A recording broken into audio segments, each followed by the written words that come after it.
Congratulations to the newly sworn-in state officers and to address the nation 14 principal sectors. The swearing-in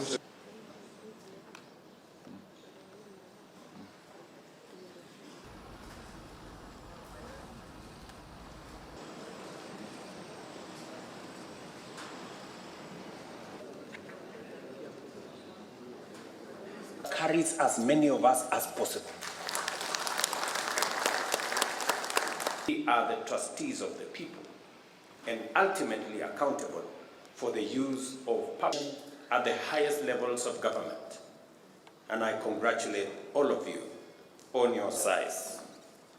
If you are not already aware that the real test begins, a brief pause before plunging into the deep end of public affairs. You possess the knowledge, experience, and resilience not only to endure and compassion.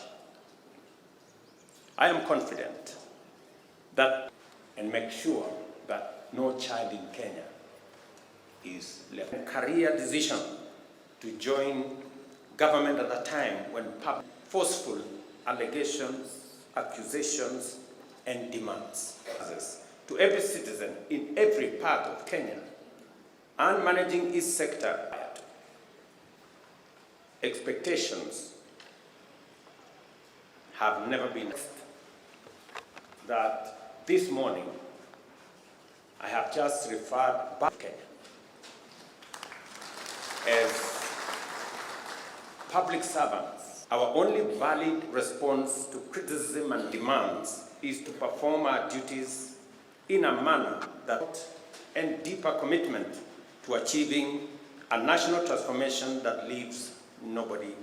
Consolidate our progress and accelerate the implementation of our bold transformation agenda. acting in a state office or performing any function in a state office, the nomination of the 2 cabinet secretaries and 14 principal secretaries. Thereafter, the House considered and adopted the reports of the Committee of Rules Act and in accordance with the standing orders of the National Assembly and in exercise of the powers vested in the President under Articles 152.2 and Article 1. These state appointments are notified through a special issue. This state ceremony is convened in law and in keeping distinct honor and high privilege to now present you the new years to the Constitution and to the people of Kenya. With Your Excellency's kind guidance, to exercise leadership in making sure that we eventually matters corruption, that in many cases, interest. Our collective mission is clear: healthcare, reform agriculture, expand affordable housing, fix education, improve infrastructure and scale. I say so because the balance between the energy, innovation, creativity of young, and it is because there are 3 things that have to make sure that to the extent possible, we must contribution of as many of us as possible in making Kenya the country we want it. BC curriculum. We have mastered our education institutions and ensures that children from poor backgrounds take head on the cartels. I'm very happy that system on a digital platform that identifies every farmer to their farms, the cost of our education. And we have always... You are now part of a broad-based government of loyal public servants united to deliver progress that will be remembered for generations. Your vision and mission must therefore transcend regional, gender, religious, and cultural distinctions and serve all in accordance with the solemn oath you have taken, without fear, favor, malice, or ill will. Every citizen must feel represented, heard, and served. To drive this inclusive transformation, and after due consultations, I have restructured government departments to align their mandates with emerging opportunities and to effectively meet the urgent challenges of our time. The expectation is clear. We are one cohesive team. While you will serve in different ministries, you are all part of a coordinated government working together to deliver results to the people of Kenya. Our approach will be unified, collaborative, and focused on outcomes, ensuring that government as a whole is more effective, more efficient than the sum of its parts. Going forward, note this, there is only one path to success in public service: through integrity, diligence, and patriotic service. Conversely, shortest way to failure is through indolence, apathy, theft, corruption, negligence, tribalism, and inability to work in a team. I am confident that the team that I have carefully selected and that has been approved by Parliament is going to serve with the integrity that is expected of you, the professionalism that will give us results, and the cohesion that will make our team succeed as one. We have always known that we have 7 million of our members of our communities living in squalor, in indecent, unhygienic neighborhoods as slums.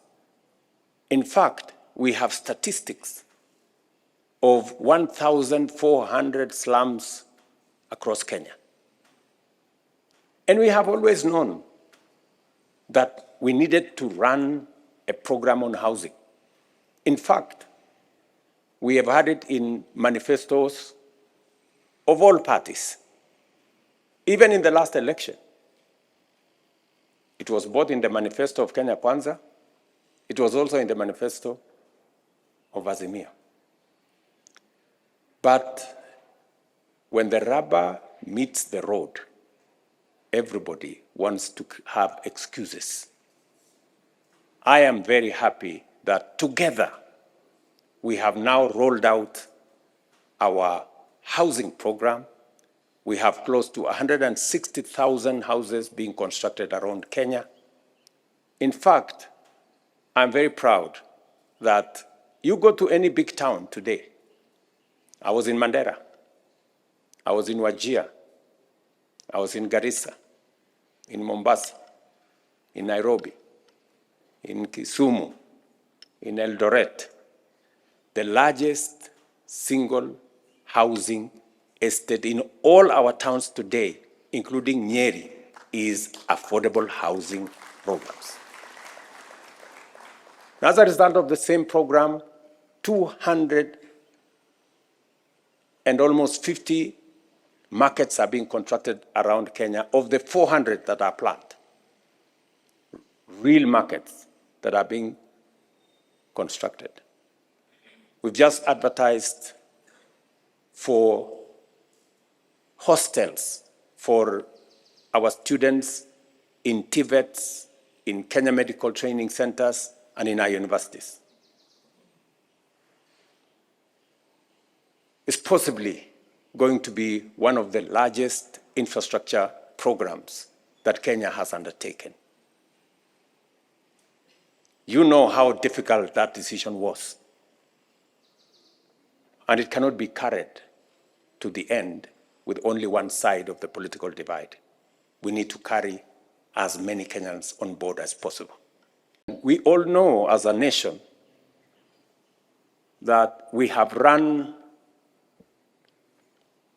a healthcare program that supports the majority in a very small way and the minority in a very big way. We have talked about universal health coverage. Ngilu tried, Professor Anyang' Nyong'o tried, the Jubilee administration, we tried. But I want to tell you, this is the moment. This is the administration. This broad-based government is the one that is going to deliver on universal health coverage. And I am very proud of the progress that we are making. The last time we had the highest registration in health insurance was about 7-8 million. That was the highest ever. Under this program, we now have 21 million Kenyans. And you know what? On my dashboard here, every day, between 45 and 50,000 Kenyans register voluntarily, because many Kenyans have begun to experience that it is working. From just testimonies of friends, relatives, village mates, workmates, people are beginning to know that 80% of Kenyans who have never had a health insurance, today they have a chance to have a health insurance under this program. And let me tell you, the people who are registering are not those of us who have a job and a salary and a payslip. The 50,000 Kenyans who are registering every day are the people out there, the boda boda guys, the mamamboga guys, and all the other people. They have realized that this program carries everybody on board. And I was looking at the payment. Close to 20,000 people every day go through the means testing program. And they pay at the end for health insurance. We made a commitment that those who have no means to pay, the indigents, we are going to pay for them as the government of Kenya. But we're going to make sure that those who can afford the least will pay from 300 to what I pay as president, in the thousands, and everybody in between. I am very confident that going into the future, no Kenyan will be forced to sell their property to meet medical expenses. And that is the nation we all want to live in. But it's going to take more than one person or one side or one party. It's going to take the collective effort of as many Kenyans as are willing to be part of this enterprise. This is the coming together of the willing. There is nobody who will be forced to be part of this transformation. It is the coming together of the willing, not to serve parochial, narrow, personal interests of leaders or individuals or parties, to serve the greater interest of the people of Kenya. It is the people of Kenya who want food on their table. And that is why transforming agriculture is important to all of us. It is the people of Kenya who want an affordable, accessible healthcare program that leaves nobody behind. It is the people of Kenya who want decent dwellings. And it is the people of Kenya who want us to create more jobs for the millions of young people who leave school and college every year. So, I want to welcome our new team members into this grand program of taking Kenya to the next level. And you know what? I will be leading from the front. Yes, I will be leading from the front. Because I have made a conscious decision that the difficult decisions this nation has always wanted to make and have not been made because of political expediency, I will make those decisions and pay the price if there is any to be paid. That's what it is. It is not always that somebody from not a very robust background from me becomes president. So, yes, and we are going to change this country. Believe you me, we are going to change this nation. Because that is what is required of us. And we must stay focused. We must stay focused. There are so many noises, but we must keep our eyes on the ball. Do not be distracted. And I like making reference to the building of the wall. Nehemiah, sorry, had been assigned. And there were so many characters, noises. There was some character there called Sanballat. There was another one called Tobias. They were in the social media saying, oh, you know, this thing will never happen. These people are useless. All they are telling us is lies. In fact, if a fox steps on this wall, it will collapse. There were so many stories. But the wall was built.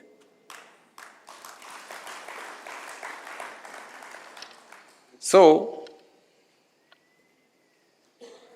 I want to ask all of you, as the members of this team, that let us focus on the transformation of Kenya. This is the time to do the things that Kenya has always wanted to do, so that we can stop talking about the potential of Kenya. We can unlock that potential and make it possibilities, opportunities, and take the country to the next level. So, I want to encourage you this morning and to ask all of us to come on board and take this country to the next level.